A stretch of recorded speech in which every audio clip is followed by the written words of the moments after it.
Well, joining me to have a further look at today's papers is Sophia Worringer, political commentator with Young Voices UK. Good morning, Sophia. Good morning, James. Let's start with that Lucy Letby case. Talking of this thing about her not attending her sentencing, surely it's only right there should be the powers to force people to attend their sentencing, particularly in cases like this. I agree. I think there are so few avenues for families to have the closure that they will need, particularly in cases like this, that I think it is important that those convicted of the most serious crimes do get forced to attend the sentencing. Obviously, as part of that sentencing process, there are victim impact statements, and it's important that those perpetrators see the full impact of their crimes, and also for the families to have that kind of natural course of justice, to see them receive that sentence and hopefully see some reaction. And maybe, I guess, some of the families will be hoping they will see some remorse as well. I do think it's important, but the logistics of getting somebody there forcibly are difficult. I know currently there is no legislation for that, and the Ministry of Justice are trying to make that legislation come through. But there will be challenges of getting somebody who doesn't want to be there to be there. But I think it's important that those challenges are tackled. Meanwhile, talking of the Lucy Letby case, there are also calls for the inquiry into the circumstances around Letby's crimes to be judge-led, and also to use a foreign medical expert to avoid what some fear could be an NHS bias. I mean, this brings up the wider issue of whether the NHS still has an issue when it comes to whistleblowing. We've heard over the weekend about the consultants who raised concerns about Lucy Letby, and they were, well, at first seemingly ignored or pushed to one side. I mean, we've had cases back in the 90s like the Bristol Heart scandal, with the mid-staff scandal as well. Now we have the case of Lucy Letby. Do you think there is an issue here, Sophia, about the NHS and how it deals with whistleblowers and those who raise concerns? I think so. The NHS is free at the point of delivery, obviously has a very high public value, and I think that sometimes can wrongly give the impression that those who work in it are all motivated by altruism and good motivations. Obviously, as in any big organisation, that is just simply not the case, and tragically so in these circumstances. So I do think that we need to have a system that encourages people to call out things that are wrong. Just because it's a national institution that everyone loves and no one's doubting that, it doesn't mean that there's individuals within it that are in it for the wrong reasons or even just doing a bad job. And people need to be able to take risks, stick their head above the parapet and say something is not right here. And I don't think that should be seen as a criticism of the whole NHS system. People are wary that if we identify individuals within it that are bad, that we're somehow criticising the NHS as a whole. Obviously, that is not the case, but nobody is going to be thanking you for not raising those concerns. And obviously, this is a very tragic consequence of people not being listened to when they should have been. So yes, it's important that whistleblowers are listened to, and they need to feel empowered that if they do say something, their words will be taken seriously.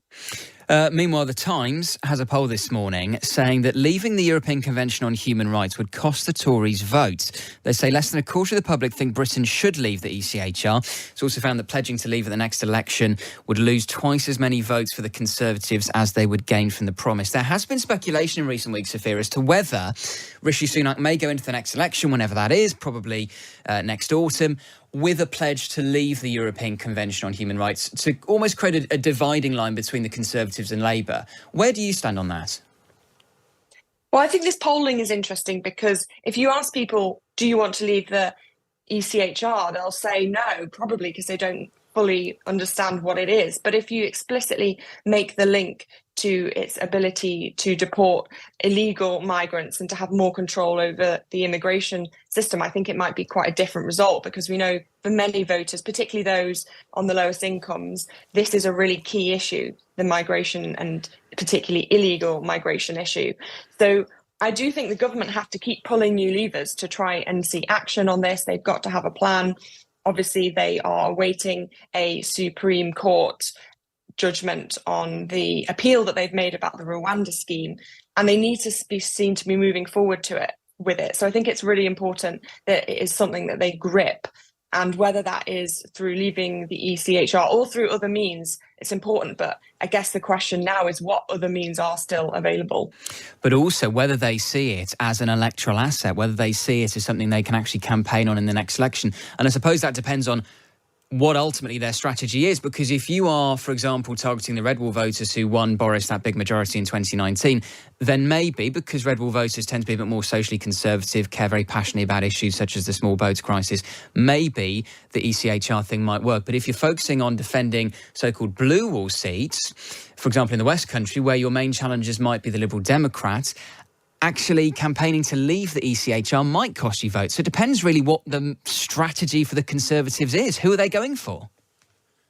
I do think the kind of 2019 coalition that came to the Conservatives for the first time really hasn't been fully tapped into and lent towards. So I think they need to keep going after those votes, but also there are other policies that will appeal to other parts of the country, and they do need to have that broad church to win. You know, the path to victory is there, but it's narrow. But part of that is creating a broad spectrum of policies that people are excited about. And at the moment, there are just so few policies that people are excited about at all. I think there's a kind of lack of policy planning on both the Labour and the Conservative side. So they will need to have to sort that out. Talking of the next election, Philip Collins has an opinion piece in The Times this morning saying Labour looks lost in plans for government without money to spend, arguing that Labour look likely to win the next election, but they still lack a compelling intellectual vision for what they will do in office, especially given they have almost no money to spend.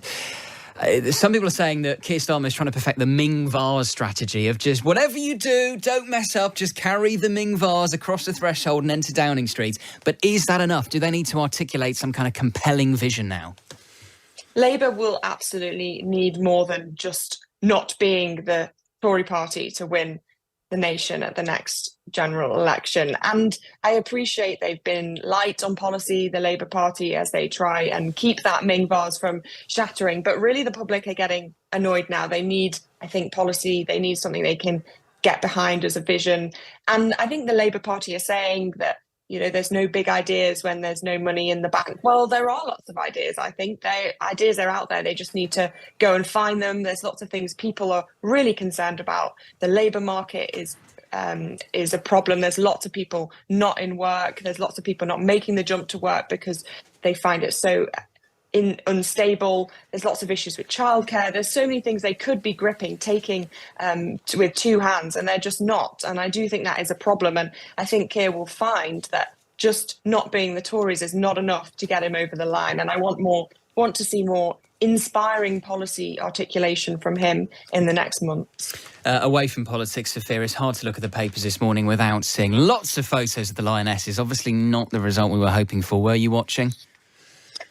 And I'm sad to say I wasn't. I know the bishops were saying you can skip church to watch the Lionesses, but I was one of the few that actually went to church. But as I walked out, it was still going on, and I was checking the score, and the streets were empty. So I think most people were actually watching. It will be interesting to see the viewing figures when they're published. I've heard some speculation it might have been around 15 million, which would be huge numbers, particularly for women's football, probably a landmark moment. And yet, easy to forget, that still means most people were not watching the game. Yeah, that's interesting. And I think, though, it is a huge shift, right? It's a massive win. Obviously, we didn't take home the trophy, but we did win in lots of other ways. And the fact, I think, that we see people giving up their Sunday mornings to watch a game that is not actually by the men is a huge achievement. And the Lionesses have inspired us in so many ways. And I think particularly for girls, seeing sport as something that they want to do, exercise, winning, the highs and lows of competitive sport and the passion, all those things that they love, coming out and seeing it as compatible with being a woman, I think is amazing. And I think it's more than that. It's not just about the inspiration. It's also good football. It's entertainment. And people have realised that and have watched it and voted with their feet to watch it. And I think that's a huge milestone to celebrate. And then just finally, the big story of the day, Sophia, page 11 of The Times this morning. Coffee has overtaken tea as Britain's favourite drink. 63% of consumers said they regularly drank coffee, with 59% regularly having tea. Tea or coffee, Sophia? Neither. Controversial. Oh, don't like either. You don't like any hot drink? I think this is a seismic moment, given the connotations of tea drinking and Britishness. But as you said, still well over half drinking tea regularly. So I don't think we've got too much to worry about there. Are you telling me, Sophia, it's 5:30 in the morning, you've been up since I don't know what time and you haven't had any caffeine yet? Correct. Wow, you put us all to shame. Sophia, thank you so much. Sophia Worringer, political commentator with Young Voices UK, with a look at this morning's papers.